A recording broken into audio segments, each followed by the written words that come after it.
8 मार्च 2014 एक ऐसी रात जो एविएशन की हिस्ट्री में हमेशा याद रखी जाएगी। मलेशिया के कुआलालंपुर इंटरनेशनल एयरपोर्ट से ये कमर्शियल फ्लाइट ने उड़ान मारी और उनका डेस्टिनेशन था बीजिंग, चाइना में। कुछ डिटेल्स बताओ इस फ्लाइट की।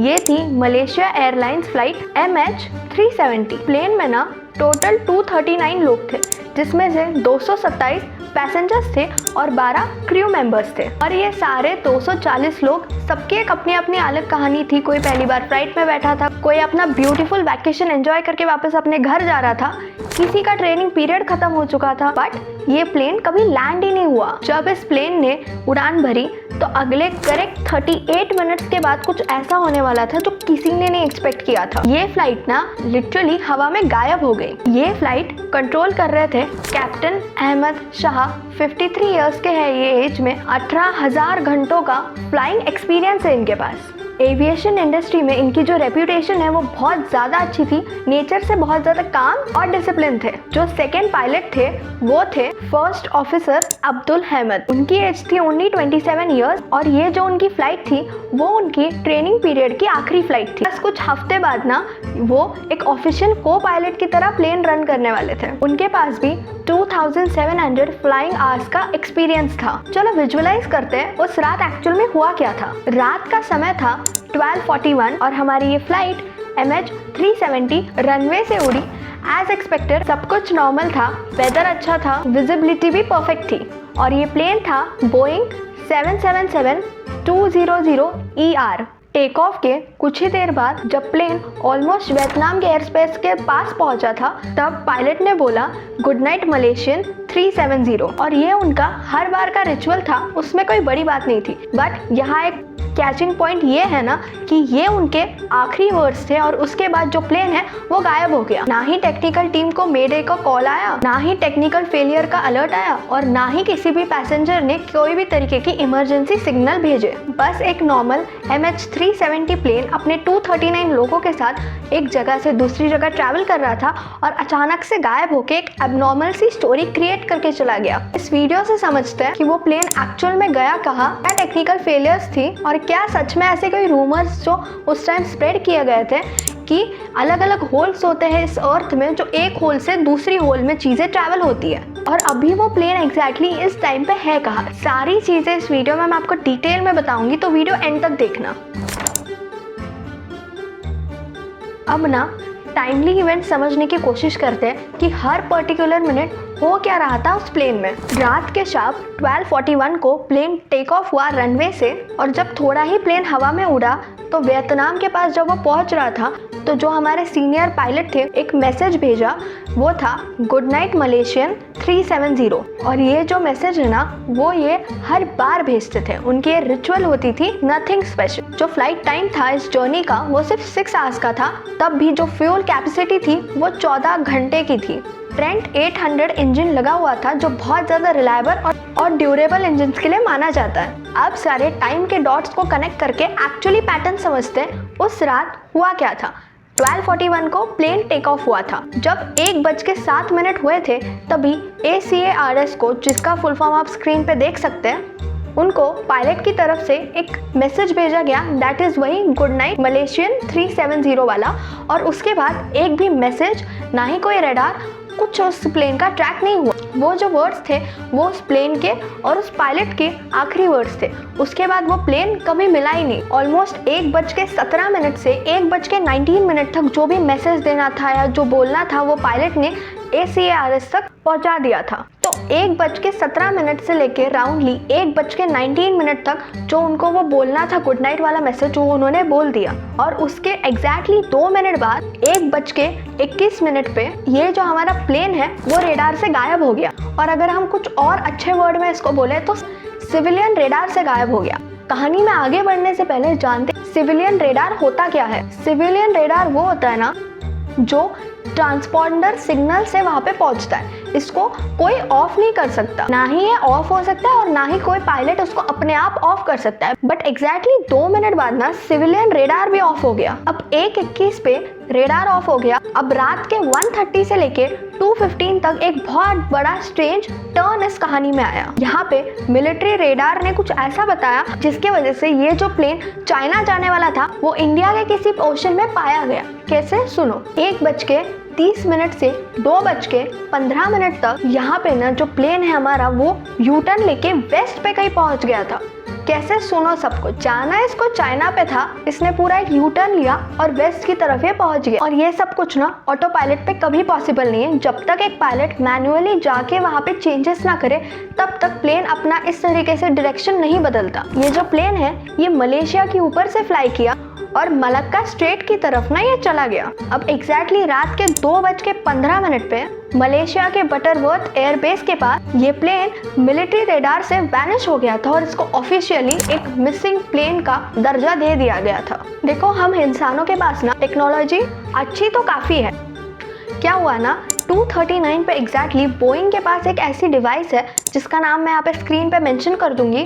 वो काम ऐसे करता है ना कि हर 1 घंटे पे जो हार्ट बीट का पिंग होता है वो यहाँ पे वो एज ए सिग्नल भेज देता है। तो अगले 6 घंटे तक ना ये जो हार्ट बीट का जो पिंग है वो कंटिन्यूअसली वो भेजा जा रहा था। इसका ये मतलब है प्लेन अभी तक क्रैश नहीं हुआ था और लोग अंदर के अभी भी जिंदा थे। बस प्रॉब्लम ये हो रहा था ना, पायलट एयरबेस से कांटेक्ट नहीं कर पा रहे थे और एयरबेस पकड़ नहीं पा रहे थे उनके रेडार से कि एग्जैक्टली प्लेन जा कहाँ रहा है। अभी मैंने आपको बताया था बोइंग की जो टेक्नोलॉजी है हार्ट बीट के सिग्नल्स भेजती थी एयरबेसेस के पास और ये कंटिन्यू 6 घंटे तक हो रहा था। और 6 घंटे के बाद यानी सुबह के शार्प 8:11 पे ये आखिरी हार्ट बीट का पिंग आया। और सुन के आप शॉक हो जाओगे, जिस प्लेन को चाइना जाना था वो हिंद महासागर के एक रिमोट हिस्से में मिला। मतलब अनएक्सपेक्टेड, जहां पहुंचना था वहां से 1000 किलोमीटर दूर इंडियन ओशन में ये प्लेन क्रैश हो गया। अब ये लैंड हुआ, क्रैश हुआ, क्या हुआ, देखते आगे वीडियो में।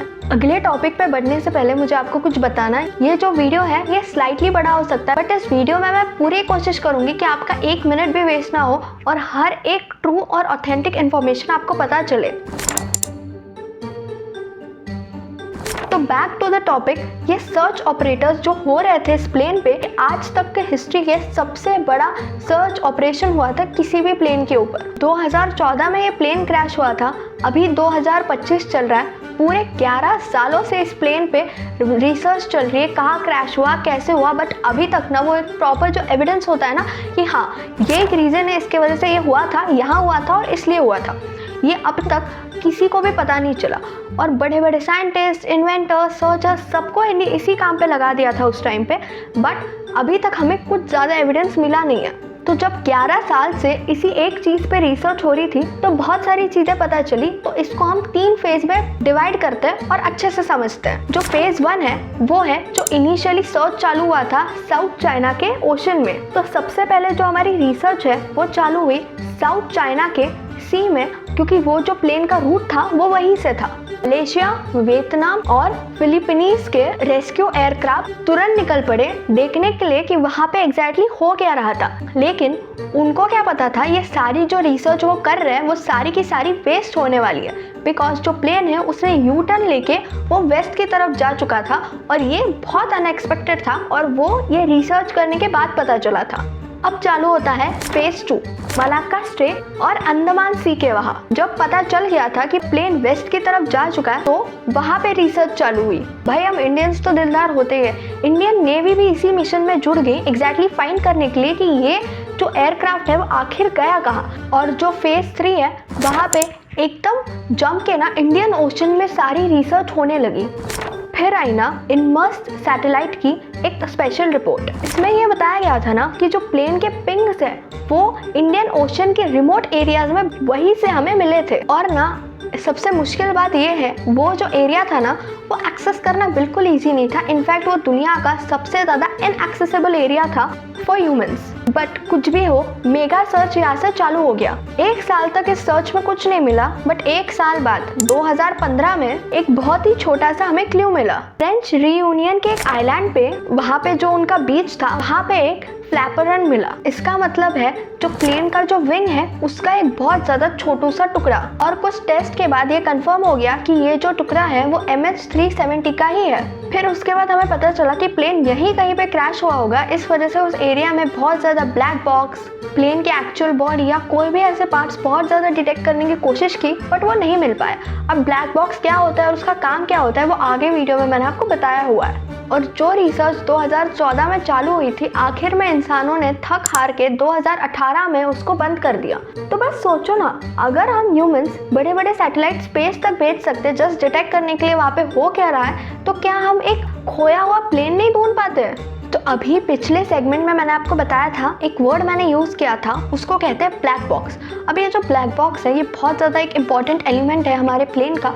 और जो अहमदाबाद प्लेन क्रैश अभी रिसेंट में हुआ था, उसमें से भी जो चीज़ें हमें डिटेक्ट हुई कि प्लेन क्रैश कैसे हुआ, क्यों हुआ, वो भी हमें ब्लैक बॉक्स के थ्रू ही हमें पता चलता है कि एग्जैक्टली क्या हुआ था। तो अब हम जानते हैं ब्लैक बॉक्स होता क्या है, वर्क कैसा करता है, और अब तक हमें वो ब्लैक बॉक्स उस प्लेन का क्यों नहीं मिला। तो देखो, आराम से समझते हैं ब्लैक बॉक्स होता क्या है। ब्लैक बॉक्स ना दो चीज़ों के कॉम्बिनेशन से बनता है। पहली चीज़ है FDR यानी फ्लाइट डेटा रिकॉर्डर। इसका काम है ना ये प्लेन के सारी टेक्निकल चीज़ों को रिकॉर्ड करे, जैसे कि स्पीड, एल्टीट्यूड्स, इंजन का परफॉर्मेंस कैसा है और फ्यूल कितना है। और दूसरा है CVR यानी कॉकपिट वॉइस रिकॉर्डर। इसका काम होता है कॉकपिट के अंदर ना जो भी बातें हो रही है वो सबको रिकॉर्ड करता है, यानी पायलट और को पायलट के बीच में जो बातें हो रही है, जो पायलट सिग्नल्स भेजता है, वो सारा कुछ एक रिकॉर्ड करता है। वैसे नाम इसका ब्लैक बॉक्स है, बट इसका कलर ऑरेंज होता है क्योंकि जब प्लेन क्रैश हो जाए ना तो इजीली ऑरेंज कलर हमें दूर से ही दिख पाए। अब देखो ये काम कैसे करता है। ये ना एक क्रैश प्रूफ, वाटर प्रूफ और बहुत ज़्यादा हाई टेम्परेचर प्रूफ भी बनाया जाता है। अगर मान लो ना जो प्लेन है वो एकदम अंडर वाटर क्रैश हो गया, एकदम नीचे तक कि हमें दिख भी नहीं पा रहा और वहाँ तक हम पहुँच भी नहीं पा रहे, तो इसके अंदर ये जो ब्लैक बॉक्स होता है ना, उसका काम होता है कि वो एक पिंग भेजे, और ये जो पिंग है यानी एक नोटिफिकेशन है कि यहाँ पे ये प्लेन है,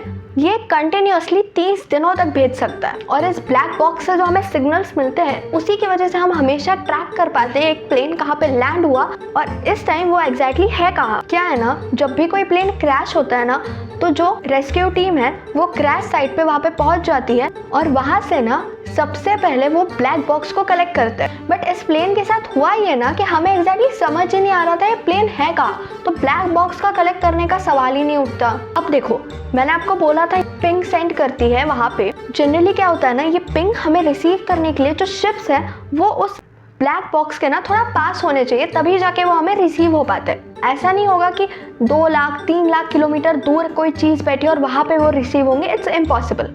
बट हमें ना वो अंदाज़ा ही नहीं मिल पा रहा था कि प्लेन में भी यहाँ पे हो सकता है और उस जगह हम पहुँच पाए। इस वजह से जो 30 दिन का जो पीरियड होता है ना कि तब तक वो पिंग्स भेज सकते हैं, वो बैटरी खत्म हो गई और उसके बाद उसने पिंग्स भेजना बंद कर दिया और हमें कोई आइडिया ही नहीं हुआ कि एग्जैक्टली वो प्लेन कहाँ पे क्रैश हुआ। अगर आपको इस टॉपिक पे वीडियो चाहिए ना तो मुझे कमेंट में बताना, बिकॉज जो इंसान है ना वो स्पेस के बाहर बहुत रिसर्च कर रहे हैं, तबाही मचा रहे हैं वहाँ पे। रिसेंटली आपने देखा होगा वीडियो, भाई जो अमीर लोग हैं वो वैकेशन मनाने के लिए चांद पे जा रहे हैं। अगर आपको इस पे एक वीडियो चाहिए ना, लोग अगर अर्थ के ऊपर इतना रिसर्च कर पा रहे हैं तो अर्थ के अंदर जो चीज़ है जिसको हम सी या ओशन बोलते हैं वो हम रिसर्च क्यों नहीं कर पा रहे। जब भी ओशन की बात आती है ना, नासा अपने सारे सैटेलाइट्स, टेलीस्कोप, सबमरीन सब बंद कर देता है। किसी को सी में इंटरेस्ट नहीं है क्योंकि पास्ट में कुछ ऐसी चीज़ें वहाँ पे हो चुकी है ना जिसकी वजह से इंसान सी से ना बहुत डर चुके हैं। अगर आपको इस टॉपिक पे डिटेल में वीडियो चाहिए तो मुझे कॉमेंट में बताना। और स्पेस के ऊपर तो ऑलरेडी मैंने एक वीडियो बनाई हुई है, यहाँ पे आप क्लिक करेंगे तो आपको पता चल जाएगा। बट हम एक इमेजिनरी केस पकड़ते, अगर ये ब्लैक बॉक्स जो है वो हमें मिलता तो क्या होता, तो हमें पता चलता कि को पायलट और पायलट के बीच में क्या बातें हो रही थी। इंजन में एग्जैक्टली कुछ प्रॉब्लम था या फ्यूल में कुछ प्रॉब्लम था, जनरली नहीं होगा बिकॉज 6 घंटे की फ्लाइट के लिए 14 घंटे का फ्यूल ऑलरेडी प्रोवाइडेड था, which is more than double. क्या कोई ऐसी इमरजेंसी या अनयूजुअल सिचुएशन थी कि उनको टाइम ही नहीं मिला कि वो मे डे कर पाए। फ्लाइट डेटा रिकॉर्डर से ना हमें एल्टीट्यूड्स, किस जगह जा रहे, कितना किलोमीटर प्लेन ने ट्रैवल किया, कौन सा रूट पकड़ के वो जा रहे, वो हमें सब कुछ ईच एंड एवरीथिंग हमें पता चल पाती। बट अभी वो हमें ब्लैक बॉक्स मिला ही नहीं और वो जो चीज़ें हैं, वो एविडेंस है, वो उसी के साथ गायब हो गए। तो इसीलिए थक हार के ना 2018 में इसके ऊपर रिसर्च जो है वो कम्प्लीटली बंद कर दी। अब जानते हैं 2014 के बाद एग्जैक्टली 1 साल बाद यानी 2015 में हमें पहला ब्रेक थ्रू मिला, जो मिला था रियूनियन आइलैंड में, जिसके बारे में मैंने वीडियो के स्टार्ट में आपको थोड़ा बताया था। अभी मैं इस टॉपिक पे डिटेल में आपको बताती हूँ। देखो, फ्लाइट के गायब होने के एग्जैक्टली 509 दिन बाद यानी 29 जुलाई 2015 को रियूनियन आइलैंड, वहाँ पे ना एक फिशरमैन को समुंदर के किनारे एक मेटल का पीस मिला। फ्रेंच अथॉरिटीज ने ना इस पार्ट को फ्रांस भेजा और पूरा डिटेक्ट करके पता चला कि हाँ, ये पार्ट वही MH370 का ही है। पहली बार जब वो प्लेन क्रैश हुआ था ना, हमें एक फिजिकल एविडेंस मिला उस प्लेन का। 2016 से लेके 2018 तक कुछ और डिस्कवरीज हुई इस प्लेन के बारे में, जो थी मोजाम्बिक में एक हॉरिजॉन्टल स्टेबलाइजर का हिस्सा, साउथ अफ्रीका में इंजन कॉलिंग का एक पार्ट जिसमें क्लियरली रोल्स रॉयस का लोगो था, मॉरिटरस और रॉड्रिगस आइलैंड में केबिन इंटीरियर का कुछ पैनल्स और मदागास्कार में एक विंग फ्लैप सेक्शन। हर एक पार्ट जो हमें मिला उसको एविएशन की जो कंपनी है उसने एनालाइज किया और फाइनली यही डिटेक्ट किया कि ये प्लेन उसी प्लेन यानी बोइंग MH370 का ही है। ये जो पीसेस हमें मिले उससे हम क्या कंक्लूड कर सकते थे कि उस रात उस प्लेन में एग्जैक्टली हुआ क्या था, बताती हूँ सुनो। फ्लैरिपन का जो डैमेज हुआ था ना, उससे ये पता चला कि प्लेन की जो स्पीड थी वो बहुत हाई थी और वो जो प्लेन है वो जोर से समुंदर में टकराया। कुछ डेब्रीज में ना एकदम हाई डैमेज थे, जिससे हमें ये पता चला कि वो एकदम जोर से धड़ाम करके वो प्लेन पानी में गिरा। बट अभी हम देखते हैं कि 2025 यानी एक डिकेड से भी ज़्यादा हो चुका है इस भयानक से इंसिडेंट को होने के बाद।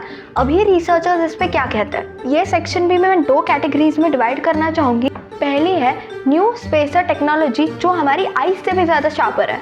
न्यू सैटेलाइट टेक्नोलॉजी, जिसको हम कहते हैं आई शार्पर इन द स्पेस। 2023 के बाद ना स्पेस एजेंसीज और प्राइवेट कंपनीज ने हाई रेजोल्यूशन सैटेलाइट्स को लॉन्च किया। अब इनका जो काम है ना वो है ओशन की हर छोटी छोटी पार्टिकल्स को डिटेक्ट करना। 2024 में ना एक independent group name as Ocean Infinity, उन्होंने बोला वो अपने ऑटोनॉमस अंडर वाटर ड्रोन के साथ ना MH370 प्लेन की जो रिसर्च है वो वापस चालू करेंगे। और इस बार ना इंसान पूरी तैयारी के साथ जा रहे थे। उनके पास 3D सोनार मैपिंग और AI based debris detection technology भी है।